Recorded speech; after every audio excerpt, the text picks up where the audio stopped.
Hello students, welcome to our YouTube channel. इस video में हम देखेंगे SY BCom सेम 3 एज़ पर NEP 2020, जिसमें हम आज सब्जेक्ट लेने वाले हैं कॉरपोरेट अकाउंटिंग। आज के इस वीडियो में कॉरपोरेट अकाउंटिंग ये जो आपका सब्जेक्ट है उसका पूरा हम ओवरव्यू देखने वाले हैं।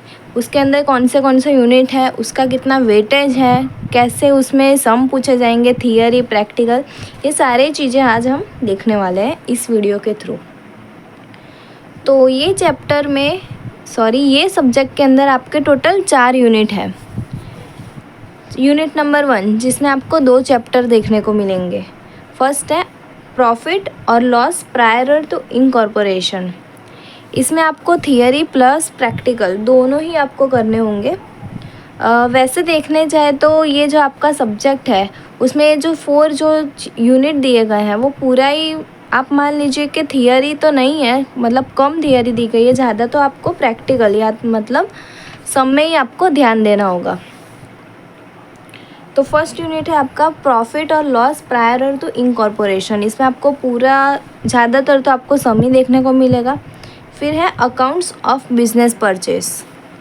अकाउंट्स ऑफ बिजनेस परचेज इसमें आपको सम देखने को मिलेंगे, जिसके अंदर जैसे कि समझ लो एक कंपनी है, वो कोई और दूसरी कंपनी को परचेस कर रही है, कोई दूसरी कंपनी का जो भी बिज़नेस है वो पूरा वो परचेस कर रही है, असेट, लायबिलिटी, वॉटएवर।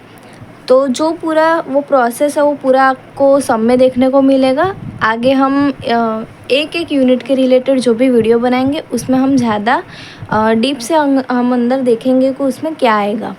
फिर है यूनिट नंबर 2 कैपिटल रिडक्शन। इसमें भी आपको पूरा सम ही देखने को मिलेगा। अलग अलग प्रकार के आपको सम इसमें देखने को मिलेंगे, जिसके अंदर आपको जर्नल एंट्रीज पास आउट करनी होगी। फिर लास्ट में आपको उसके रिलेटेड फिर नई आपको बैलेंस शीट प्रिपेयर करनी होगी। ओके, तो ये था यूनिट नंबर 2, जिसमें आपको थियरी भी सम के अकॉर्डिंग आपको थियरी थोड़ी थोड़ी आएगी, जिसके ऊपर से आपको सम जो पूरा किस तरह से हो रहा है वो आपको पता चलते रहेगा।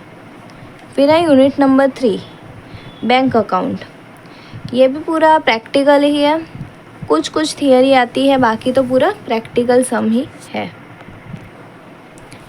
उसके बाद है यूनिट नंबर 4 लिक्विडेटर्स अकाउंट।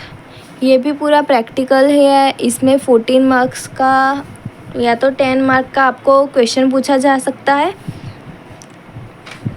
ये लिक्विडेटर्स अकाउंट में ऐसा होता है कि कोई एक कंपनी है, वो अपना बिजनेस है जो वाइंडिंग अप करती है, तब ये लिक्विडेटर्स अकाउंट प्रिपेयर किया जाता है।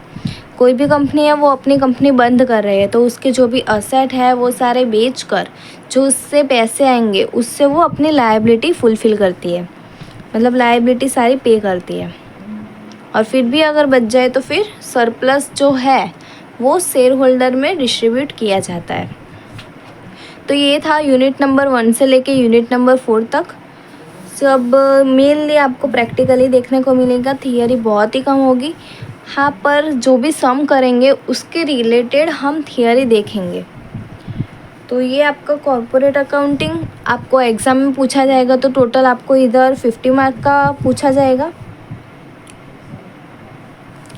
50 मार्क का ये पूरा पूछा जाता है कॉर्पोरेट अकाउंटिंग एज़ पर NEP में। और उसमें सभी जो यूनिट है उसमें सेम वेटेज रहता है और टोटल 5 क्वेश्चन देखने को मिलेंगे आपको।